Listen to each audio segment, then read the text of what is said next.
네, 시청자 여러분, 더 좋은 정치연구소의 정우진입니다. 12월 30일 정우진의 브리핑 시작하겠습니다.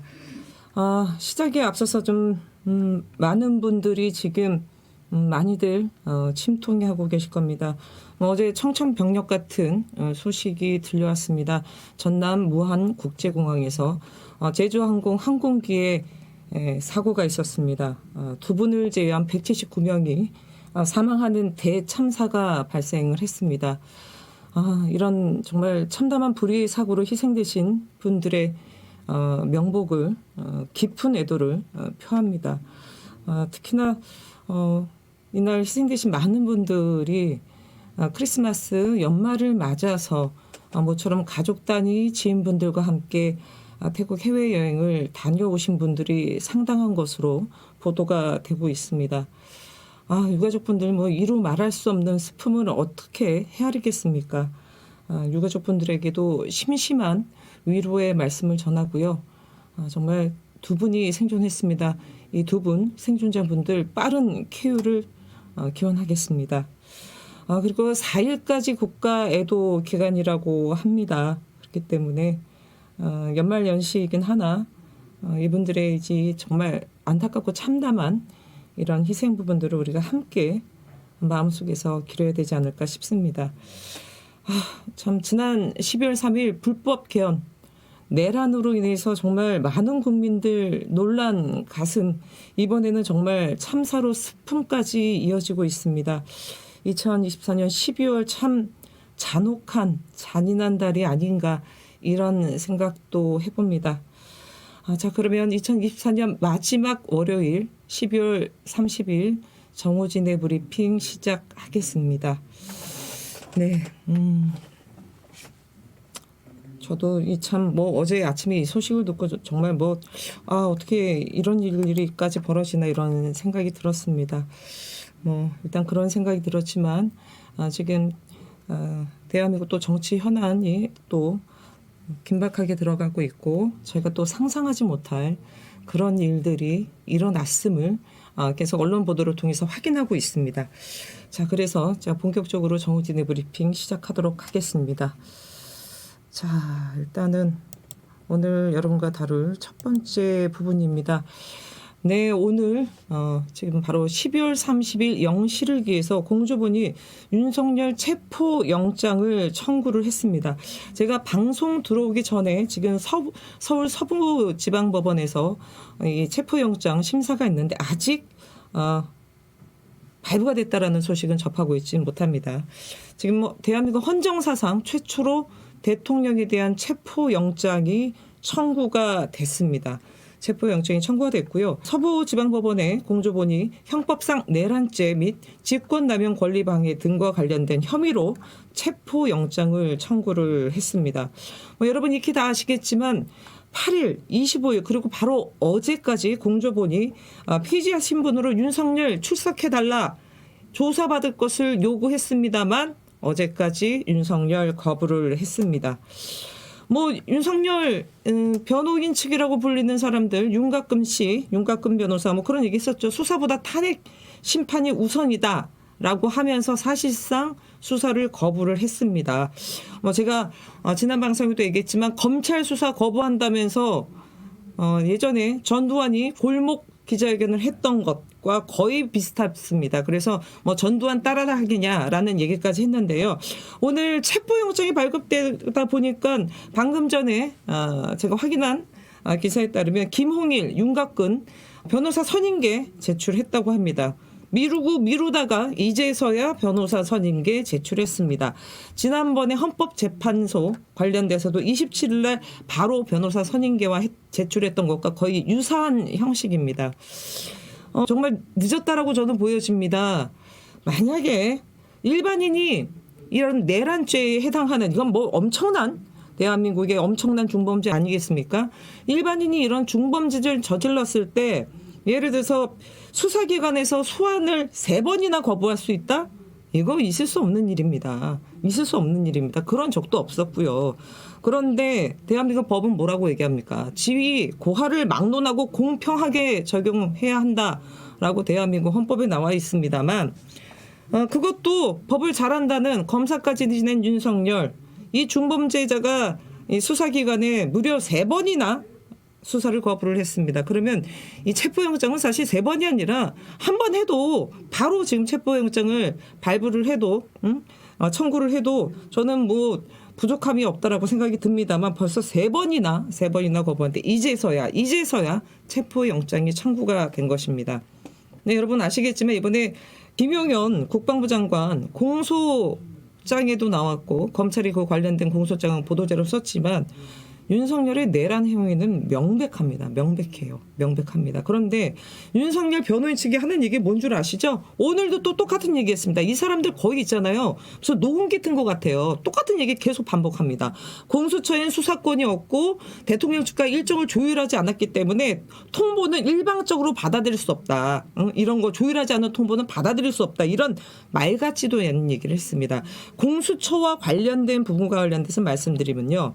공수처 그다음에 검찰, 그다음에 경찰 다 해가지고 계속 수사 혼선이 있다 이런 얘기 있기 때문에 교통 정리가 됐습니다. 지금 공조본으로 해가지고 지금 수사를 하고 있어요. 검찰은 일단 기소만 있습니다.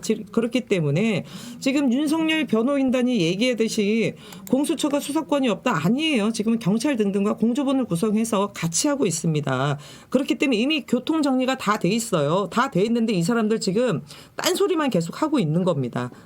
경찰과 공조본을 꾸렸기 때문에 내란죄 수사권 갖고 있는 거 분명합니다. 그리고 저는 이 사람들 말하는 거에 너무 기가 찬 얘기가 있었어요. 윤석열과 일정 조율? 윤석열 지금 뭐 하고 있습니까? 관저에 틀어박혀 있어요. 관저에 틀어박혀서 뭐 하고 있는지 모르겠습니다. 뭐 많은 분들이 대신 추정을 하겠죠. 뭐 술 마시고 있겠죠. 뭐 이런 얘기도 하시는 분들도 계실 거고 지금 내란죄 덮기 위해서 여기저기 전화하고 있을 거 아닙니까? 여기저기 전화하고 있고 뒤에도 말씀드리겠지만 뭐 페이스북에 또 메시지까지 쓰더라고요. 무한공항 지금 참사와 관련돼 가지고 자 무슨 일정 조정을 합니까?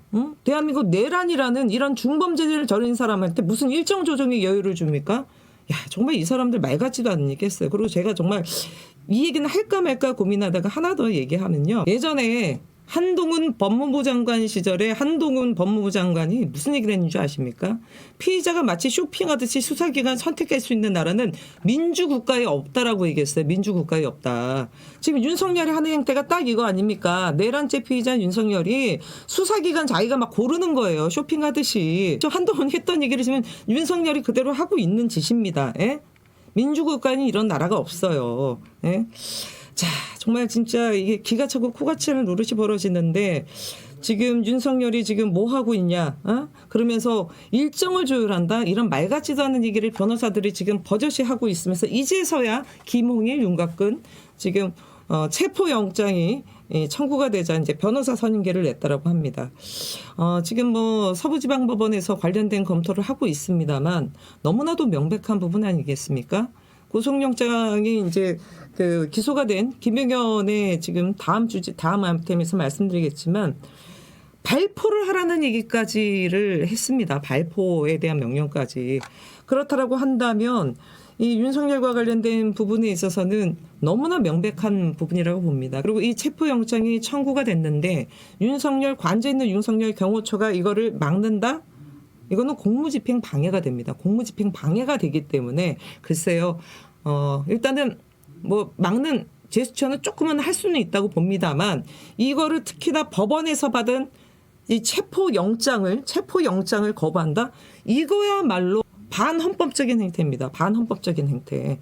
헌법에 대한 부분을 도전하는 부분입니다. 이거는 이 지금 내란이라는 중범죄에 있어서 공무집행 방해에 대한 부분까지 덧붙여지게 되기 때문에요. 뭐 이렇게 가자는 것은 뭐 막가자라는 것밖에 더 되겠습니까? 저는 경호처도 이 부분까지는 이렇게 막을 수는 없다. 이거는 법원이 발부한 체포영장이기 때문에. 그래서 하여튼 이 법원이 오늘 관련돼 가지고 서부지방법원에서 오늘 일단은 판단할 텐데 올해가 이제 하루 남지 않았습니까? 오늘 일단은 체포영장 발부가 되기를 바라고요. 뭐 저는 그렇게 될 거라고 확신을 합니다. 예. 자, 이어서 그러면 앞서 말씀드렸던 얘기 중에서 이어서 좀 말씀드려야 될 것 같습니다. 이게 지난 저희가 27일 날 정오진의 브리핑 방송이 하는 중간에 김용현의 구속 기소 공소장을 검찰이 일부 내용을 정리해서 보도자료를 발표를 해서 저희가 그 시간에 이걸 다루지 못했는데요. 야, 저는 이거 나중에 그 방송 끝나고 보고서 너무나 큰 충격을 받았습니다. 큰 충격을 받았습니다. 여기 지금 미디어 오늘 기사에도 있지만 윤석열 총 쏴서라도 문 부서, 이게 지금 김용현 공소장에 드러난 발포 명령입니다. 정말 경악스러운 부분인데요. 여러분들 잘 아시겠지만 5.18과 관련돼서 전두환이 죽을 때까지 끝까지 인정하지 않았던 게 5.18 발표 명령권이 누구한테 있었냐라는 부분이었습니다. 죽을 때까지 자기가 발표 명령을 내리지 않았다. 자기가 발표를 지시하지 않았다로 끝까지 부인했던 부분입니다. 그런데 김용현의 공소장에 이게 버젓이 들어가 있다라는 부분입니다. 여러분 이거 관련돼서 보셨겠지만 야구 방망이서부터 송곳에 이게 지금 21세기 대한민국에서 벌어질 일이라고 여러분 상상하십니까? 저는 이거 보고 정말 소름이 돋았습니다. 이 윤석열이라는 사람이 갖고 있는 이 멘탈, 이 사람의 사고의 이 회로는 도대체 무엇인가? 아니 이 사람이 도대체 대한민국의 헌법 질서, 이 헌법의 변천사를 본인이 법조인 출신, 검사 출신이기 때문에 모르지 않을 텐데 도대체 이 사람의 이 세계관은 어디에 기인하는지 정말 묻지 않을 수 없는 정말 그런 상황이었어요. 자, 이번에 보면 여러분들 많이 보셨겠지만 국회 출두한 군 지휘관에게 총 쏴서라도 국회 본회의장 문 부수고 들어가서 의원들 끌어내라. 이거를 직접 지시했다라고 김용현의 공소장에 있고요. 이진우 수방사령관에게 전 수방사령관에게 전화해서 내가 2번, 3번 계엄령을 선포하면 되니까 계속해라. 이런 얘기까지 했다라고 합니다. 와, 정말 저는 많이 언론에서도 언급을 했지만 김용현의 공소장이긴 하나 미리 보는 윤석열의 공소장이다. 미리 보는 윤석열의 공소장이라고 보고요. 발포 명령까지 했다라는 것, 전두환이 끝까지 부인했던 발포 명령까지 했다라는 부분들이 지금 정확하게 명시가 되고 그것에 대한 증인이 있기 때문에 이 부분과 관련된 부분은 대한민국의 이 하나만으로도 내란죄에 대한 부분이 저는 충분히 성립된다라고 보여집니다. 근데 특히 이 관련돼서 또 무슨 얘기가 나오면 이 보도자료 중에서 특히 7, 9, 80 여기가 좀 핵심인데요. 비상대권 얘기를 했다라는 얘기가 있습니다. 비상대권, 비상조치 관련된 부분이요. 이게 이미 나왔지만 3월부터 계속해서 윤석열이 했던 얘기 중에 하나라는 거예요. 근데 이게 비상대권이라는 게 비상사태가 일어났을 때 국가를 보위하기 위해서 국정 전반에 걸쳐 비상조치를 취할 수 있는 대통령 권한입니다. 이게 사실 어찌 본다면 비상대권, 비상조치 이게 계엄보다도 더 대통령의 권한을 많이 주는 부분이다. 이런 얘기가 있는데 7, 8, 10페이지 이 보도자료에 많이 있고요. 이거를 봤을 때 사실은 지금 윤석열이 염두에 둔 거는 87년 헌법 이전 특히 유신헌법이나 이거를 많이 참고하면서 이번에 이 비상계엄을 정리한 게 아닌가라는 생각이 많이 들었습니다. 특히 이 지금 관련된 논의에서 보면 다 군인들과 논의해요. 다 군인들과 논의하고 자기가 어찌됐건 간에 검찰 출신이니까 내가 법은 잘 알아 하면서 어쩌고 저쩌고 저쩌고 하면서 사실상 거의 유신헌법에 준하는 수준의 이런 부분을 준비한 게 아닌가라는 부분이라고 보여져요. 이게 뭐냐면 비상조치권, 비상대권 이런 부분 같은 경우는 이게 유신에 비하면 매우 이 지금 비상계엄이라는 게 약하다라고 많이들 얘기를 하는 부분입니다. 자, 제가 봤을 때는 지금 이 사람 같은 경우는 87년 이후에 제정된 대한민국 헌법 체계에 대한 것들을 아예 깡그리 무시하고 그 이전에 사실 전두환이 12.12 쿠데타 같은 경우도 유신헌법에 근거해서 이 사람이 그런 일을 벌인 것인데 거의 그에 준하는 부분을 벌인 게 아닌가 이런 생각이 좀 들었어요. 그래서 지금 이 김용현의 공소장을 보면서 앞서도 말씀드렸듯이 미리 보는 윤석열의 공소장이다라는 생각이 들었고요. 전두환이 죽을 때까지도 부인했던 발포 명령권 이거를 윤석열은 야당에게 경고하기 위해서 불법 계엄을 했다. 자기가 계엄했다라고 얘기하는데 여러분 생각해 보십시오. 야당에게 경고하기 위해서 계엄을 선언했다고 하면서 발표 명령권 총 쏘러가까지 얘기했다. 이게 경고입니까? 어? 이건 경고가 아니에요. 사살이에요. 그러면서 본인은 경고성으로 날렸다? 이게 말이 됩니까? 이런 궤변이 어디 있습니까? 발포하라고 명령권을 내렸는데 총 쏘라고 했는데 이게 어떻게 경고가 됩니까? 죽이라고 덤비는 거죠. 응? 자, 저는 그리고 방금 전에 비상대권, 비상조치권이 아니라면 나라 정상화할 방법이 없다라고 얘기를 했다는 거잖아요. 했다는 거. 그래서 저는 윤석열은 자기가 흠모했던 박정희 그다음에 정두환 그 시대를 대단히 흠모했다. 그래서 87년 좀 이전으로 돌아가겠다. 그래서 헌법 위에 군림하는 독재 정권, 권위주의 정권 이런 거를 꿈꿔왔던 거예요. 본인이 권력을 유지하기 위해서는 독재 정권이나 권위주의 정권에 썼던 그 방법밖에 없다. 그거 아니면 민주적인 이 국가 내에서는 자기가 권력을 유지할 수 없다라는 부분을 스스로 제가 보기에는 안 게 아닌가. 그래서 정말 말도 안 되는 대한민국의 역사의 시계를 거꾸로 돌리려고 하는 이러한 짓을 버젓이 벌였다라고밖에 볼 수 없습니다. 저는 그래서 사실은 이 윤석열의 이거를 보면서 정말 그 생각이 들었습니다. 요즘 들어서 특히 옛말이 틀린 말이 없다라는 생각 많이 들었는데요.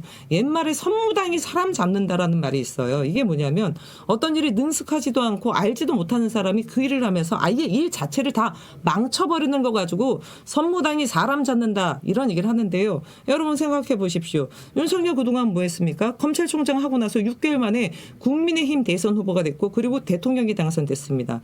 대한민국 정치 초짜 중에 초짜입니다.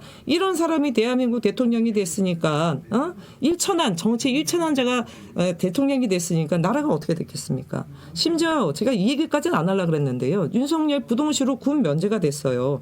군을 몰라요. 그런데 지멋대로 지금 군인들 불러다 놓고 비상대권이니 비상조치니 이런 얘기를 했습니다. 그러면서 대한민국을 87년 이전에 독재정권, 군사정권 시절로 돌리려고 했고 심지어 발포 명령까지 서슴지 않았다는 거예요. 마치 박정희 전두환 이런 놀이하고 싶었던 것 같습니다. 그런데 다행히도 우리 일반 사병들 등 그다음에 우리 또 껴있는 시민들 덕분에 이게 실패로 돌아갔죠.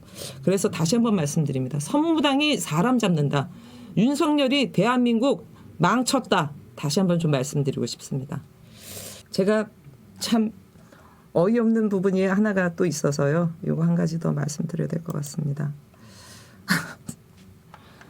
윤석열 씨, 그 입 다물라.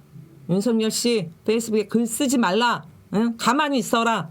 이 얘기 꼭 드려야 될 것 같습니다.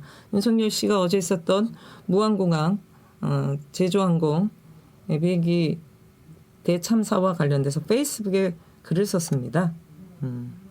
여러분 이거 좀 보십시오. 제가 이거를 하나하나 읽는 것 자체가 아닌 것 같습니다. 제가 이거를 올린 이유가 있습니다. 뭐 일단은 직무는 정지됐지만 대통령이니까 뭐 쓸 수 있다라고 말씀하시는 분들이 있습니다. 뭐 100번 양보해서 그렇게 하죠.